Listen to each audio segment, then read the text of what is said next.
Hey all, Khrezin here, otherwise known as Zadian in the game, in the move. I'm back again here today to bring you guys the Windwalker Monk PvP guide.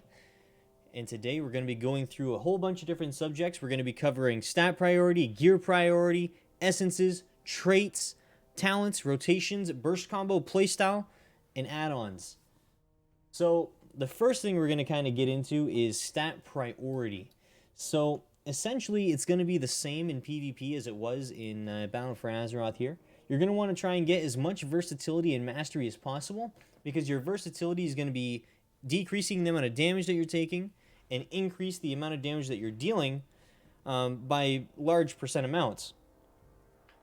So you get half of your value of versatility as damage reduction, and you get the full amount as damage and healing buff.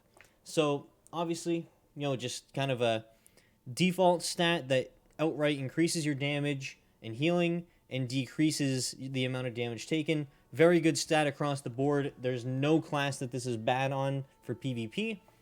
But the secondary stat that you're going to want to focus on is mastery. And your mastery is very strong because when you rotate your abilities and you don't hit the same button twice in a row, which is something that you're not really going to be doing a whole lot of anyway, you increase your damage by up to 34.4% with 34.4% mastery. It's kind of a 1-to-1 ratio, and it's just a very strong stat. Outright increases your damage when you don't repeat your abilities.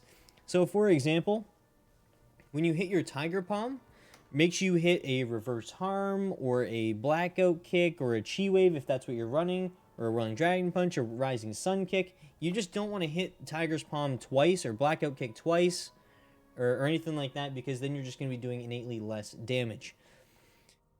Crit and haste are kind of okay, but I wouldn't value either of those stats more than versatility or mastery for PvP. You actually want crit and haste for PvE, but definitely not for PvP. The next thing that we're kind of going to go over is your gear priority. So it's going to be a little bit similar to what we just talked about with the stat priority, but the gear priority, there's a few pieces that are kind of nice. I mean, obviously you want as many pieces that have both versatility and mastery as possible, because that's how, without corruption, you just gain both of those stats. You get a little bit from your essences, which we'll go over in just a little bit, but the main piece is going to be from all of your gear. So you want to get, like I said, as much as you can.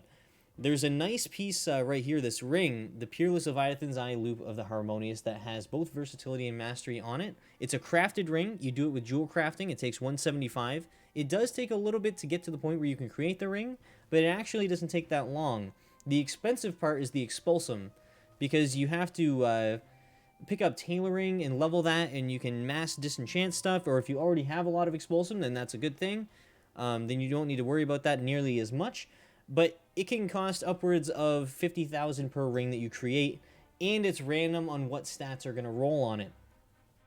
So I myself had to create this ring probably 20 to 30 times before eventually I got the right stat priority, because you want more versatility than mastery, because versatility is just such a highly weighted stat for Windwalker monks. But overall, we got the one that we wanted, and it works. We enchanted for versatility. We enchanted for on both rings, and we gemmed for versatility on every single piece of equipment that we have, except for the trinkets, because like the new PvP trinket, because I don't think you can actually put a socket on that, but I might have to test that out. And included on our weapons and our bracers, everything except for the Azerite gear, everything that can have a gem has a gem in it. So that's why we want to get up to as high as we can, which 27.47% is probably one of the highest amounts that you'll see in the game. Because the only other way to increase it is to wear these kind of trinkets. So if I put on this trinket, that's going to give me an additional 42 versatility. And then I could throw on this one, which is going to give me another 40, which is going to give you 33%, which is the highest amount that you can possibly have. There is no other way to have more than that right now. Corruption's gone. We're in the pre-patch now. That's kind of what it is. The second piece that you're going to kind of want to hunt down is the Writhing segment of Drestigath trinket that drops from the boss Drestigath in the Nyalotha the Waking Dream raid. This trinket is going to give you a big, at least 5,180 physical damage hit to if you're just dueling someone, it's going to deal all of that damage to someone. If you're in a battleground, it's going to deal, that damage kind of split amongst all your targets, or, PvE, whatever. But it's very, very, very handy in arena, battlegrounds, rated battlegrounds, and duels. And we'll go over to kind of the combo that you use that with to make it the most effective. But it's something that's very good to have as a monk, because we kind of lack a little bit of burst, and this helps us right now, and it's going to be useful until Shadowlands. But then we're going to have to see if the Dreadfire Vessel trinket in Shadowlands and the Castle Nathria raid is actually a worthy replacement of this. Because then it might still be worth it to run this over having the 2 PvP trinkets set bonus. That gives you more versatility, but we're going to have to test that out when Shadowlands drops and we actually do a lot more trinket testing. Next part that we're going to want to go over are essences. So these are something that you're not really going to want to change a whole lot, because these are the ones that are useful for doing all kinds of PvP, whether you're doing arena, battlegrounds, rated battlegrounds, or dueling, or world PvP, whatever you might find yourself in here. You're going to want to take Conflict and Strife as your major ability, because not only does it give you a large amount of versatility in combat when you're fighting people, you also get the reverse harm ability for free. Because right now you get kind of Expel Chi, which generates less Chi and does less healing and damage and stuff. So Expel Harm, which is kind of what you get from Reverse Harm now in the pre-patch, it's the strongest version of this ability that's going to exist. And this is a very important ability for generating Chi in PvP, but also damage and healing, because it's one of your biggest heals. You don't have to cast it. It doesn't cast. It only costs 15 energy. Is better than it was in BFA in that regard, because it generates 2 Chi and only costs 15 energy instead of costing 40 energy. The only thing is that it deals significantly less damage and healing than it did in BFA in comparison to, the Squish. The other essences that you're going to want to take a look at are Breath of the Dying Minor, sorry. It's just a bunch of damage that's just coming in for free. Your spells and abilities have a chance to strike your target for 983 fire damage and heal you for 50% of the damage done. And if your target's below 20% health, the chance for extra damage is increased by 400%. So it does way more damage and healing than that, based on your versatility scaling and based on other factors. But it's just innate damage and healing, because whenever you hit for that amount, you're healing for half that amount. So say it only does hit for 1,000, then you're healing for 500. So that's pretty all right, because you only have 20,000 health now if you're as geared as I am. And, I'm about 479 item level, which is 126 in the pre-patch. Well, that's actually equipped, so, that'd actually be closer to 133, 132 maybe. The next one you're going to want to take a look at is the Memory of Lucid Dreams Minor. So your spells and abilities have a chance to refund 50% of the energy spent on them and heal you for 1,152 and increase your versatility by 65 for 8 seconds. So this is useful for a whole bunch of different reasons that we just went through. So your versatility is your highest valued stat. So when you're in combat, your versatility is going to go up significantly due to Conflict and Strife, due to Memory of Lucid Dreams, and the one that we're going to talk about in a second, for Vision of Perfection, also increase your versatility by a base 16 all the time. So, like I said, that number is going to go up from 27% upwards into 30%, because we're just gaining a ton of versatility from those items. The second part of the usefulness of here is that it refunds more health to you, because you're having a chance to refund the energy on your abilities, but you can also heal every time you have a chance to get your energy back. You also do heal, and monks are a pretty squishy class, so heals are very, very valuable. The third essence is called Vision of Perfection, and this is going to reduce the cooldown of your Storm Within Fire by 25%, increase your versatility by a flat rate of 16 points. When you activate your Storm Within Fire, immediately heal for 5% of maximum health. So this is useful for a few different reasons.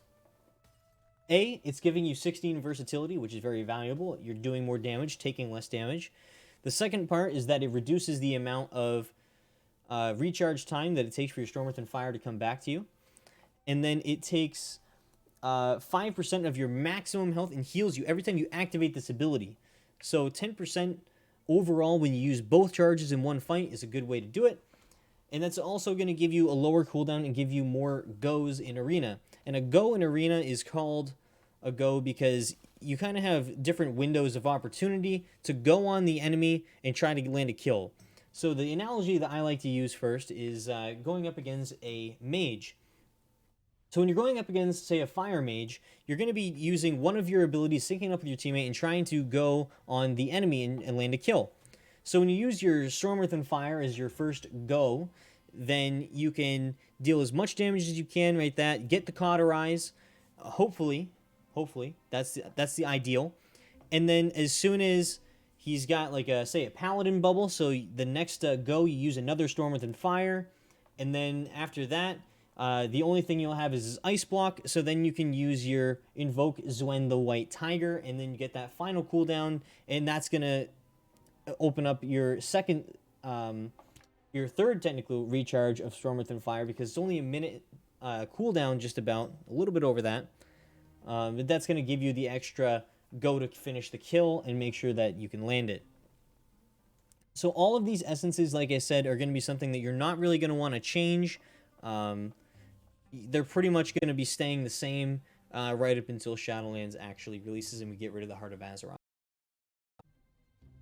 The next thing I want to talk about are your traits. So right now, a lot of people are kind of running something that is now a talent, which is called Dance of Chi-Ji. So it actually just kind of gives you a spinning crane kick that is free, does not cost any energy, no chi, and it deals 200% additional damage. So it's even good to use single target. It just deals a whole lot of damage. It's something that they're not going to want to interrupt or anything like that. It's just static bonus damage. But right now, we're only running one of those on our chest piece. And since now it's a talent, and we don't necessarily need to use it on our Azerite traits, we can kind of use some of the other ones and gain a little bit extra damage. So you want to take as many open palm strikes as you can possibly get, because when you use your Fist of Fury to deal damage, it has 5% chance to refund 1 chi and deals 217 additional damage, and this stacks. So being able to deal damage with this ability and have it refund your chi and deal additional bonus damage, it's a very, very strong trait to have. Overall, one of the best traits across all monk traits that you can possibly have. The Fury of Zwen is another one that is pretty strong, but it's kind of going away now that we can invoke Zwen and summon him up. So now, every time you use your abilities, it gives you a stack on your buffs, and it has a chance for 1% that stacks up every time. So it's always 1% stacking up, and then it gives you a large chance to summon a Zwen for 8 seconds instead of actually taking your ability, which summons him for 24 seconds. And you give both bonus damage. You can actually have both Zwens out at the same time. It gives you a whole lot of damage. Very, very valuable trait. And the next one on the inner ring here is Heed My Call, which is, just bonus damage. Not really a whole lot to talk about there. And then in Passive Visage, when you take damage, you have a chance to heal. Cannot happen more than every 6 seconds, but you want it to happen as often as possible, give you as much healing as possible. Overall, just very valuable. The next trait I'd like to take a look at is the Glory of the Dawn trait. So your Rising Sun Kick has a 25% chance to trigger a second time, dealing 1,131 physical damage and restoring 1 chi. So this is valuable for 2 reasons. One is just that it does innately a little bit more damage because it's triggering a second Rising Sun Kick and dealing that 1,131 damage. But it's also restoring chi, which, same as the Open Palm Strikes trait, you're generating chi can be a little bit difficult sometimes, especially in PvE. But mostly in PvP, you're using your Tiger Palm and Reverse Arm, and you're trying to manage your chi like that. So the refunds kind of come in very handy for keeping your chi high. It actually does, when you have both traits, proc a lot, and you'll actually able to generate a whole lot of chi. We're going to be taking another Open Palm Strikes here in the shoulders again. And then we've got Blood Siphon, increases your Mastery and your Leech. Leech is not super valuable for monks, but the Mastery is. So that alone is pretty valuable there. And then Resounding Protection, Absorb Shield for 1,319. Very good, solid trait, damage reduction, No really need to say more. On our chest piece, we're currently running the Dance of Chi-Ji because your Rising Sunrise technique does not stack. It's not a very valuable trait. That's the only other trait on this item. Dance of Chi-Ji is very valuable. You'll deal 291 additional damage instead of 200% additional damage, which is kind of a similar amount. But having both, like one of the talent and the trait, is useful because it just statically increases the damage and gives you another free chance at another spinning crane kick. Again, we've got a third open palm strike, so we're looking for the chi refunds that we've got going on there, and deals a little bit of extra damage. We've got Elemental Whirl, which has a chance to increase our secondary stats, which are crit, haste, mastery, or versatility. You always want to hope for versatility or mastery, but the other ones are, obviously a buff too, but they're weighted a little bit differently. It can't really ever be a bad thing, but versatility and mastery procs are obviously ideal. Longstrider is pretty useful as a monk because we're kind of fast by default due to our windwalking passive. We have 10% increased movement speed at all times, and when you increase that by even more percentages, you get more uptime on your target because you can move faster and you can stay on them, and you can use that with your disable ability, which is your slow, and just kind of keep on your target and continue to deal a lot of damage. So that should about cover traits. So we'll go over talents next. So for your basic talents, Eye of the Tiger and Chi Wave as Windwalker are usually your top two options. Lately, I've been using Eye of the Tiger because it's dealing more damage and healing overall in my fights, and right now, the more damage you have, the absolute better. It does a little bit less healing, but it's up all the time, so it's consistent damage and healing because it acts as a damage over time effect and a heal over time effect. Instead of having to actually use your Chi Wave, which is an ability that you have to click every 15 seconds, and right now the damage is not valued nearly as high as Eye of the Tiger, and I find it just better to do if you want to deal more damage and heal more in your duels, in your arenas, and in your battlegrounds. There are definitely situations where you would want to take Chi Wave over Eye of the Tiger. So if you're facing pretty much only ranged targets that you're having a hard time sticking to, like an Arcane Mage or a Frost Mage, maybe even sometimes a Destro Warlock, whatever it might be, anyone that can kind of kite you out ranged, it might be a little bit more valuable than Eye of the Tiger. Most of the time right now, though, I'm taking Eye of the Tiger just for the sake of the damage. Chi Burst is kind of meh. You have to aim it, click it, it's got a cast time, it's not ideal, it does damage and healing to all allies and enemies in its path, but not quite as effective as either of the other two talents in the row. On the second row, Celerity is sadly not a very good option for any of the monk specs. Maybe Brewmaster, but not particularly. As Mistweaver, Chi Torpedo is usually the choice that you want to take, and sometimes as Brewmaster as well. It torpedoes you a further distance than roll, and it actually replaces roll. And as of patch 9.0 with the Shadowlands pre-patch, you actually can't cancel your roll or your Chi Torpedo, which you could before, so you could stop mid-roll or stop mid-Chi Torpedo, but that's no longer a thing. So it makes it a little bit more difficult to use. It gives you a 30% speed buff that stacks after using it for 10 seconds. That's also very valuable, but mainly as a Mistweaver, not so much as a Windwalker, because Tiger's Lust is just ultimately more valuable because it's instant cast, doesn't cost anything, it's only got a short 30-second cooldown, and it increases yours or your target's movement speed by 70% for 6 seconds, which is a big speed boost, and it removes all roots and snares, which is one of the CCs that monks are susceptible as long as they don't have this talent. So it's a very important talent to have in both PvE and PvP, but namely in arena, battlegrounds, duels, whatever. It just helps you move around more freely, get whatever you need to get done. Ascension on the third row is a very valuable talent because it increases your maximum chi by 1, so you can store a little bit more, so you can manage it a little bit better with your Tiger's Palm and with your reverse harm.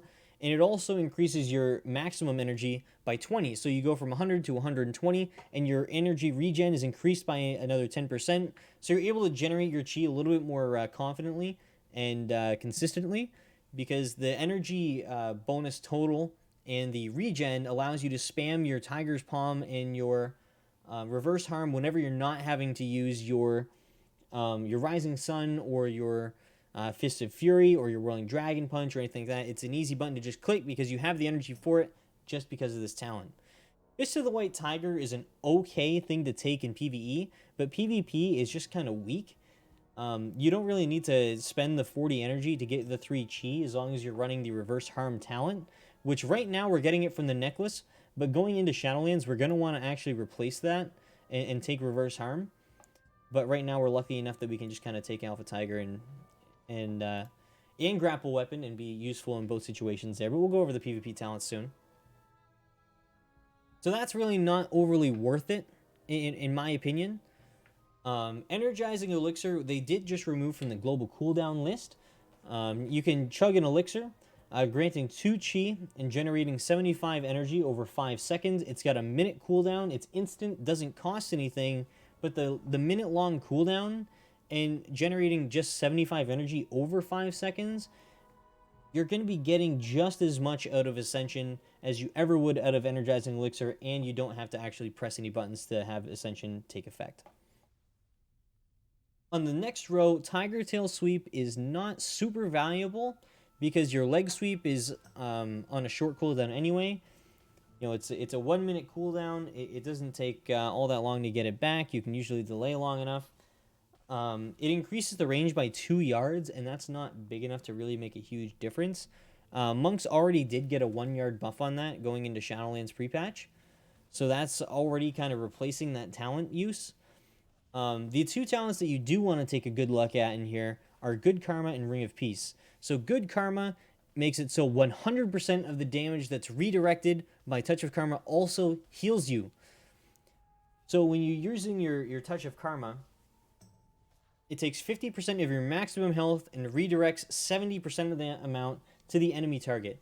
So Good Karma just adds to this effect. So that 70% of damage that the enemy is dealing to you that's redirected, you're healed for that same amount. So this is a good survivability option if you find you're dropping much too quickly in certain arenas against certain comps, or just in battlegrounds. It can be very useful. But overall, the majority of Monk players will be taking Ring of Peace because it has a lot of utility that you can take advantage of in every single aspect of PvP.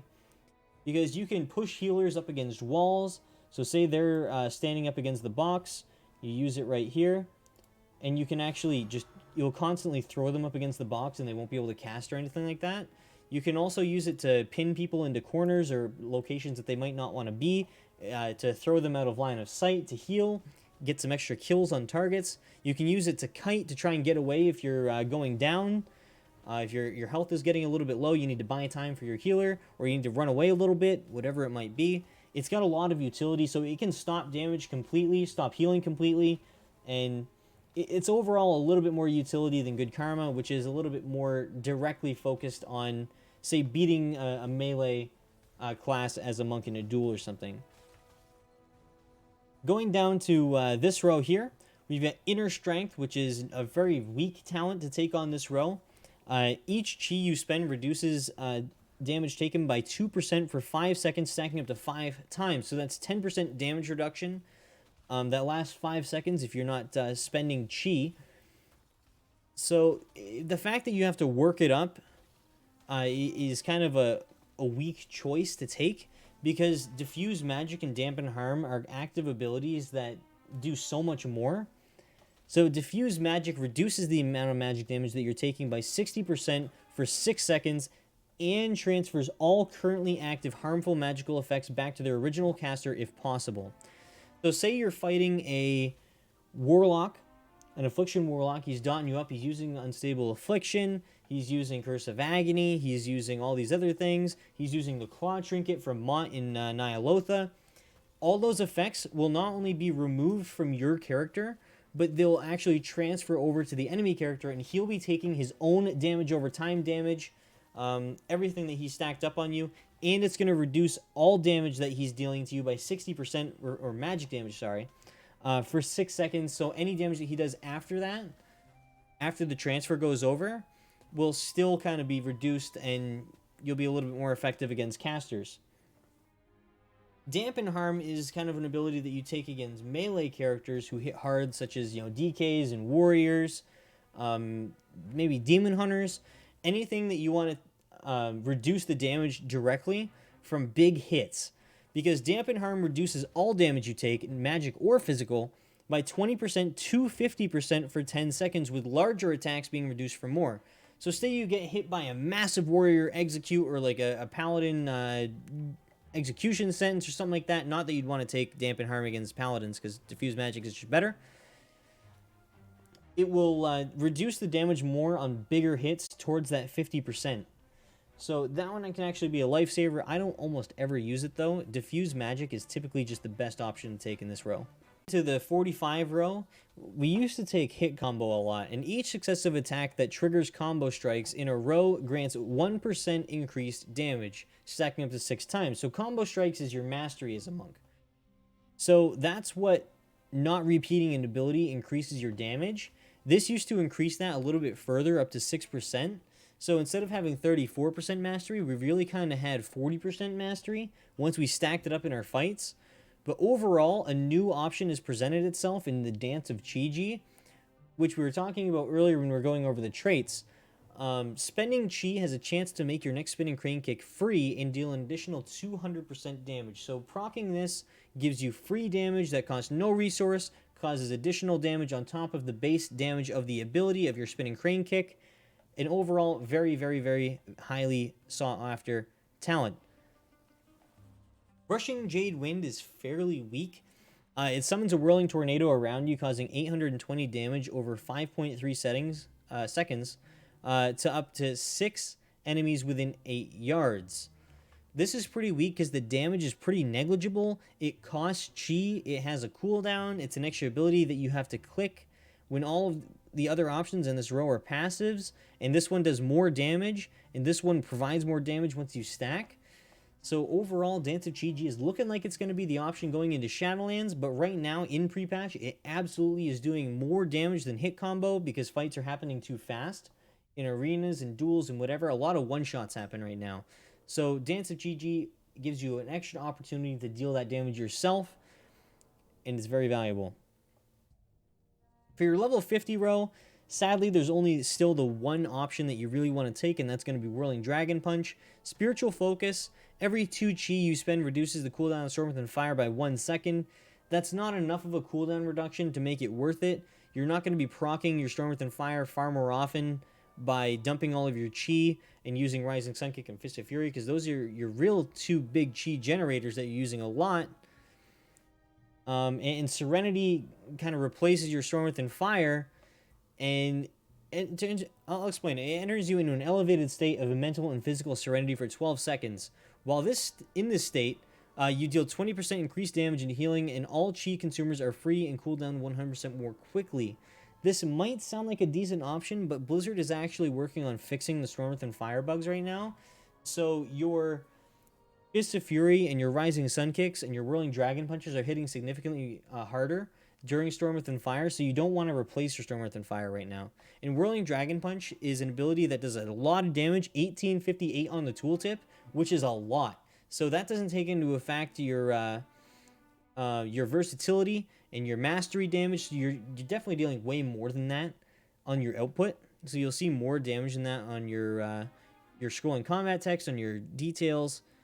High damage ability, free, 21-second cooldown, doesn't cost any resource. It only requires your Fist of Fury and Rising Sun Kick to both be on cooldown. And when that happens, when both of your abilities go on a cooldown, you'll get a buff. And when that buff runs out, you won't be able to use it. So you know exactly the window that you have to use that ability, so you can make that decision to kind of combo in. I'll show you guys that here right now. So if you go over to this target dummy, we'll build up a little bit of chi. We'll use a Fist of Fury. Use a Rising Sun Kick. So here it is, 8 seconds, Whirling Dragon Punch. So this is the window that you can use it. So in the next 4 seconds, I can use it. So I'll use it right now. Now it kind of goes away. Timer's done. That's kind of what we were looking at right there. So that should about do it for the normal talents. So next we'll kind of go over the PvP talents. So now that the trinket is no longer a thing, you're going to need to buy your physical trinket at the Orgrimmar Honor Vendor or the Mugambala Honor Vendor. Either one will sell you this trinket, the Relentless Trinket, or the Aspiration Trinket. So these are very valuable to have right now with one-shots being so prevalent, so you can't get CC'd and die in one rogue combo or one Paladin Hodge or anything like that. Very valuable right now. Definitely ideal to have. For the talents themselves, with the neck, we're running Major Conflict and Strife, so we get our Reverse Harm or Expel Harm instead of Expel Chi by default. And then we have our options to take whatever we want kind of here for these 3 rows. The ones that are the most valuable that you'll find are Disabling Reach, Grapple Weapon, Reverse Harm, Alpha Tiger, and Turbo Fist. Turbo Fist is a 100% must-have. Your Fist of Fury deals full damage to all targets hit instead of just your main target. This only works in PvP, keep that in mind, so you're not dealing full Fist of Fury damage in your raids or your Mythic Plus. But it also happens to reduce all targets' movement speed that's being hit by it by 90%, and you parry all attacks while channeling Fist of Fury. So this is immensely useful against groups of enemies, against melee classes that you're fighting, because it parries all attacks, so they actually can't even hit you with anything that's not a spell. And it's just like, it's the default baseline most useful ability that you can possibly have for your PvP talents. Everyone takes it 100% of the time on Windwalker because it's just that valuable. Your second option, like I said, is your Reverse Harm, but right now we're kind of gaining that through our Conflict and Strife Major, but once the Heart of Azeroth goes away, we're going to want to make sure that we take Reverse Harm. And then your third option that you want to take is either going to be Grapple Weapon or Alpha Tiger or Disabling Reach based on what you're fighting and what you want to take. So your Grapple Weapon, you know, just kind of, it's a disarm on a 45-second cooldown, costs no resource for 6 seconds. It's ranged, it's got a 30-yard range, so you can disarm a warrior that's on your healer while you're trying to kill a DPS in an arena, for example. Kind of just reduce the amount of damage that your healer is taking. Or in a duel, if you're dueling melee, this is incredibly useful. I take it in Battlegrounds also, because usually there's a lot of melee that I have to kind of fight off, because I'm also a melee myself. So it comes in very useful there. Alpha Tiger is a little bit more useful when it comes to fighting casters, namely casters with pets. So when you're fighting hunters, when you're fighting mages, when you're fighting warlocks, you don't necessarily need Grapple Weapon. It's a little bit more useful to take Alpha Tiger, because whenever you attack a new target, so whether it's an actual player or an NPC or a pet or whatever, it increases your haste by 30% for 8 seconds. 30% haste is kind of a lot. It's just going to give you more damage. It's going to deal more damage with your Fist of Fury. You're going to be using your white hits a lot more, which is kind of your auto attacks, which aren't abilities. Very useful talent. Does a lot more damage. Pretty good. When you're facing players that you can't really catch, so like say like maybe a marksman hunter or an arcane mage or anything that's trying to kite you out very fast, Disable has a 10-yard range if you use Disabling Reach, which right now it has melee range. So this kind of allows you to prevent to get kited a little bit. This is kind of a niche talent. It's very specific for its uses. Not something you're going to want to run all the time, but something that you are going to want to run sometimes in arena. Say you're facing dual casters. You obviously wouldn't need Grapple Weapon, so you take Disabling Reach there and just be able to use your Alpha Tiger, your Turbo Fist, and your Disabling Reach to kind of keep yourself on the healer a little bit more, or the caster, whatever it is. Gaining that haste from Alpha Tiger, gaining the uptime with your damage on Disabling Reach, and increasing your damage in Turbo Fist, all ideal options. Like I said, when you're facing melee, you're going to want to face, you're going to want to take grab. The next part that we're going to go over is rotation. So there aren't a whole lot of important rotations that you need to be dealing with as a Windwalker Monk in PvP, because a lot of it is kind of reaction based. So when you go onto a target, you're going to want to generate your chi with your Tiger Palm and with your Reverse Harm. So now that I'm up to 6 chi, you're going to want to make sure you use your Storm Earth and Fire to summon your clones. And when you hit it that first time, it's going to spread out amongst all your targets, but if you hit it again, they're going to switch to and only hit your target. And then you can use your Storm Within Fire's clones to use your Fist of Fury, use your Rising Sun Kick, use your Whirling Dragon Punch. They'll copy all of your abilities and deal additional damage to whatever target you have them facing. So if you double tap your key, like I said, they'll both attack this. Otherwise, they'll spread out, and then you can AoE, and that's very handy when it comes to using your Spinning Crane Kick. Because they'll use Spinning Crane Kick on a wider area, you'll deal a little bit more damage to more players. Something that I found useful for when you're dueling right now, the amount of damage that Windwalker Monks is very strong. So, currently, when you use your Storm Within Fire, and you use your Fist of Fury, by that time, your Fist of Fury completes. Use your Rising Sun and your Drestigath trinket, that player will be completely dead. So something that you want to use as kind of an opener, if at all possible, is you want to open up on your target with a Storm Within Fire and see if they use any defensive cooldowns. If they don't, make sure you use your Fist of Fury, and that should bring them down to probably 3/4, maybe a little bit less health.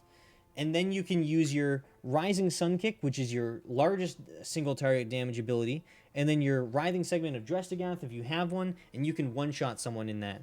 So you use your leg sweep to stun someone for 3 seconds. That's very, very valuable because you can actually one-shot someone in that window. So you finish your Fist of Fury. You use your leg sweep. You use your Rising Sun Kick. And then you use your Drestigath trinket if you have one. If you don't have a Drestigath trinket, you're going to have to kind of keep going. So at that point, if they use some defensives, you might want to wait and kite it out. Use some Vivifies. Otherwise, you're going to want to invoke Zwen and summon your Tiger. And that's going to just deal a whole bunch of extra damage. This is kind of a buff that's going to increase your damage over the course of the fight. So you want to make sure you're dealing as much damage as you can in cahoots with Invoke Zwen.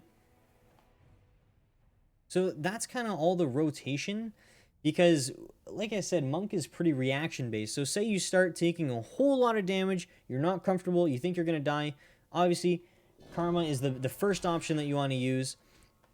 Absorbs all damage taken for 10 seconds, up to 50% of your maximum health. So right now, it would do 10,500 worth of shield, because I've got 20,100 total health right now. However, you can increase this effectiveness by using your Fortifying Brew, because that increases your HP by 15%, sorry. And so going from 20,000 to 23,000, that's going to give you an extra 1,500, actually 1,550, according to my math here, value on your Touch of Karma. So you're going to absorb more damage is going to be reflected. Very useful combo. You can use that before that, like I said, to combo it. However, you can also use your Fortifying Brew to combo with your Touch of Death, because that's based on your target's HP. So currently, your target just has to have less health than you in order to kill it if it's just a regular NPC. If it's a player, they have to be underneath about 15% health. And it deals 35% of your maximum health against that player when you touch it. So when you're increasing your maximum health, not only can you combo it into your Touch of Karma, but you can also use it in your Touch of Death, like I said. So you're giving yourself more damage by giving yourself more defense. And this is something that Blizzard hasn't really enjoyed that monks are doing over the years, but it's kind of the way that the class is. It's kind of by their design. When you're going into doing some combos here, say this target dummy over here on the stage is the healer, and these are your DPS. So you're kind of going on the DPS. You're doing everything you can. You're using your cooldowns. Your boys are trying to use your go on this target here. You can turn and use your incap, your paralysis, and then continue damaging your target. So right now, this would not last anywhere near a minute in PvP. But then you can actually just roll over and, pretend that we don't have to jump up on a stage. And then you use your leg sweep. And then you can roll back to your target so they're stunned. And then you're back on the target. There's a lot of damage that you can do without having to worry about your target getting heals unless they trinket, but that's an easy way to get a trinket because you'll deal a lot of damage in that window. So whenever you use your incap, you want to make sure that you have your buffs up, like your Storm Within Fire, your Invoke Zwen, and all these kind of things to make sure you're dealing the most damage there. So then you can turn around, use your Incapacitate, which is your paralysis, and then pump as much damage as you can with your Fist of Fury with all your cooldowns up, and your Rising Sun Kick, your Drestagath, Blood Fury if you're an Orc. Very, very useful combo to use. Gives you a lot of time to try and kill your target before the healer can actually react. And plus, if you're playing with someone like a mage, if they trinket your leg sweep or your paralysis, then your mage can actually just polymorph them, and then they have to take the full length of the polymorph, the full 7 seconds, and that will give you another extra window for a kill. So that's kind of going to cover your playstyle, your rotations, and all that. I believe we've covered now pretty much everything I wanted to talk about. There aren't really monk-specific add-ons that I use, but the PvP-specific ones that I do use are more like Omnibar and Gladius, kind of just generic default ones. Big debuffs, Deadly Boss mods for PvP mods kind of works. In Battlegrounds if you're doing that, but there's nothing really particular for monks in general. So thanks, guys, for coming to watch my Windwalker Monk PvP guide, and I hope you enjoyed. If you have any questions at all, please let me know. Hit me up in the comments on the YouTube video here, or on the Twitch channel live at twitch.tv/Khrezin, which I'll link right below in the description, or on Twitter, twitter.com/Khrezin. So thank you, guys. Have a great day. Good luck monking.